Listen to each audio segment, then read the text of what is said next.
ಪಂಚ ಗ್ಯಾರಂಟಿ ಅನುಷ್ಠಾನ ಸಮಿತಿ ಮೂಡಬಿದ್ರೆ, ಮಹಿಳಾ ಮತ್ತು ಮಕ್ಕಳ ಕಲ್ಯಾಣ ಇಲಾಖೆ, ಆಳ್ವಾಸ್ ಮಂಗಳೂರು, ಆಯುರ್ವೇದ ಮೆಡಿಕಲ್ ಕಾಲೇಜು ಮತ್ತು ಆಸ್ಪತ್ರೆ ಮೂಡಬಿದ್ರೆ, ಗ್ರಾಮ ಸ್ವರಾಜ್ಯ ಪ್ರತಿಷ್ಠಾನ ದಕ್ಷಿಣ ಕನ್ನಡ ಹಾಗೂ ಬಿಲ್ಲವ ಸಂಘ ಇರುಬೈಲು ಸಹಭಾಗಿತ್ವದಲ್ಲಿ ಭಾನುವಾರ ಸಮಾಜ ಮಂದಿರದಲ್ಲಿ ಉಚಿತ ಆಯುರ್ವೇದ ಆರೋಗ್ಯ ತಪಾಸಣಾ ಶಿಬಿರ ಹಾಗೂ ಗೃಹಲಕ್ಷ್ಮಿ ಕೋಟಿ ಸಂಭ್ರಮ ಕಾರ್ಯಕ್ರಮವು ನಡೆಯಿತು. ದಕ್ಷಿಣ ಕನ್ನಡ ಜಿಲ್ಲಾ ಮಟ್ಟದ ಗ್ಯಾರಂಟಿ ಯೋಜನೆಗಳ ಅನುಷ್ಠಾನ ಪ್ರಾಧಿಕಾರದ ಅಧ್ಯಕ್ಷ ಭರತ್ ಮುಂಡೋಡಿ ಕಾರ್ಯಕ್ರಮವನ್ನು ಉದ್ಘಾಟಿಸಿ ಮಾತನಾಡಿ, ಗೃಹಲಕ್ಷ್ಮಿ ಸೇರಿದಂತೆ ರಾಜ್ಯ ಸರ್ಕಾರದ ಪಂಚ ಗ್ಯಾರಂಟಿ ಯೋಜನೆಗಳು ಮಹಿಳೆಯರ ಆರ್ಥಿಕ ಸಬಲೀಕರಣಕ್ಕೆ ಪ್ರಮುಖ ಕೊಡುಗೆ ನೀಡಿದ್ದು, ಜನರ ಬದುಕಿಗೆ ನೇರವಾಗಿ ಸ್ಪಂದಿಸುವ ಕೆಲಸ ಮಾಡಿವೆ ಎಂದು ಹೇಳಿದರು. ನಿಮ್ಮ ಪಾನ್ ಕಾರ್ಡ್ಗಳಿಗೆ ಆಧಾರ್ ಲಿಂಕ್ ಮಾಡಬೇಕು. ಆಗ ಹಳ್ಳಿಯಲ್ಲಿ ಈಗ ಮಹಿಳೆಯರ ಹತ್ರ ಎಲ್ಲರೂ ಪಾನ್ ಕಾರ್ಡ್ ಇದೆ ಆಲ್ಮೋಸ್ಟ್. ಯಾಕಂದ್ರೆ ಸ್ವಸಹಾಯ ಸಂಘಗಳಿಂದಾಗಿ ಎಲ್ಲರೂ ಬ್ಯಾಂಕ್ ವ್ಯವಹಾರಗಳನ್ನು ಮಾಡುವವರಾಗಿ ಪಾನ್ ಕಾರ್ಡ್ ಇತ್ತು. ಸೊ ಪಾನ್ ಕಾರ್ಡ್ ಅನ್ನು ಅವರು ಆಧಾರ್ಗೆ ಲಿಂಕ್ ಮಾಡಲಿಲ್ಲ.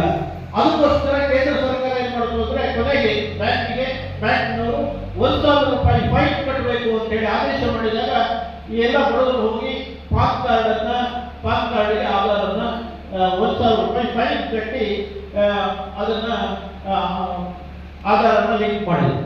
ಆದ್ರೆ ಅಲ್ಲಿ ಏನಾಗಿದೆ, ಈ 1,000 ಫೈನ್ ಕಟ್ಟಿದ್ದಾರೆ, ಅದು ನೇರವಾಗಿ ಇನ್ಕಮ್ ಟ್ಯಾಕ್ಸಿನ ಅವರ ಅಕೌಂಟಿಗೆ ಹೋಗಿದೆ. ಇನ್ಕಮ್ ಟ್ಯಾಕ್ಸ್ ನಲ್ಲಿ ಒಂದೇ ಅಕೌಂಟ್ ಇದೆ.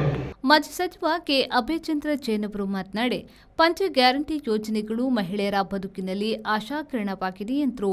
ಆರೋಗ್ಯ ಸಚಿವ ಯುಟಿ ಖಾದರ್ ಅವರ ಸಹಕಾರದಿಂದ 2 ತಿಂಗಳೊಳಗೆ ಮೂಡಬಿದ್ರೆ ಸಮುದಾಯ ಆರೋಗ್ಯ ಕೇಂದ್ರಕ್ಕೆ ಕಾಯಂ ವೈದ್ಯಾಧಿಕಾರಿ ನೇಮಕವಾಗುವ ನಿರೀಕ್ಷೆ ಇದೆ ಎಂದರು. ಕೆಎಂಎಫ್ ನಿರ್ದೇಶಕ ಕೆಪಿ ಸುಚರಿತಾ ಶೆಟ್ಟಿ ಅವರು ಮಾತನಾಡಿ, ಸರ್ಕಾರದ ಯೋಜನೆಗಳನ್ನು ಅರ್ಹ ಫಲಾನುಭವಿಗಳಿಗೆ ತಲುಪಿಸುವ ಕಾರ್ಯ ಮಾಡಿದರೆ ರಾಜಕೀಯ ನಾಯಕರಿಗೆ ಉತ್ತಮ ಭವಿಷ್ಯ ಸಾಧ್ಯ ಎಂದರು. ಪತ್ರಿಕಾ ಮಾಧ್ಯಮದ ಸ್ನೇಹಿತರೆ, ಪಂಚ ಗ್ಯಾರಂಟಿ ಯೋಜನೆಯ ಅರ್ಹ ಫಲಾನುಭವಿಗಳ ಮಾತ್ರ ಆತ್ಮೀಯರೇ, ಮಾತ್ರ ಅಭಿಮಾನಿಗಳು, ತುಂಬಾ ಸಂತೋಷ ಆಗುತ್ತಿತ್ತು.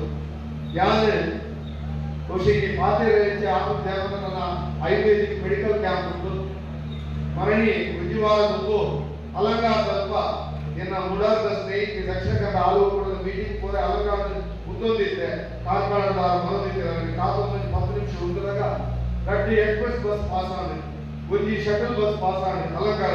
ಶ್ರೀ ಕ್ಷೇತ್ರ ಕುದ್ರೋಳಿ ಗೋಕರ್ಣನಾಥ ದೇವಸ್ಥಾನದ ಕೋಶಾಧಿಕಾರಿ ಪದ್ಮರಾಜ್ ಪೂಜಾರಿ, ಗ್ರಾಮ ಸ್ವರಾಜ್ಯ ಪ್ರತಿಷ್ಠಾನದ ಅಧ್ಯಕ್ಷ ಸುಭಾಷ್ ಚಂದ್ರ ಶೆಟ್ಟಿ, ಜಿಲ್ಲಾ ಕೆಡಿಪಿ ಸದಸ್ಯ ಪ್ರವೀಣ್ ಕುಮಾರ್ ಮುಖ್ಯ ಅತಿಥಿಯಾಗಿ ಭಾಗವಹಿಸಿದ್ರು.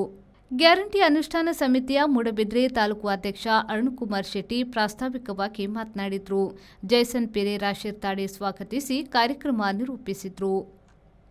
ಪ್ರೇಮಶ್ರೀ, ವಿ4 ನ್ಯೂಸ್, ಮೂಡಬಿದ್ರೆ.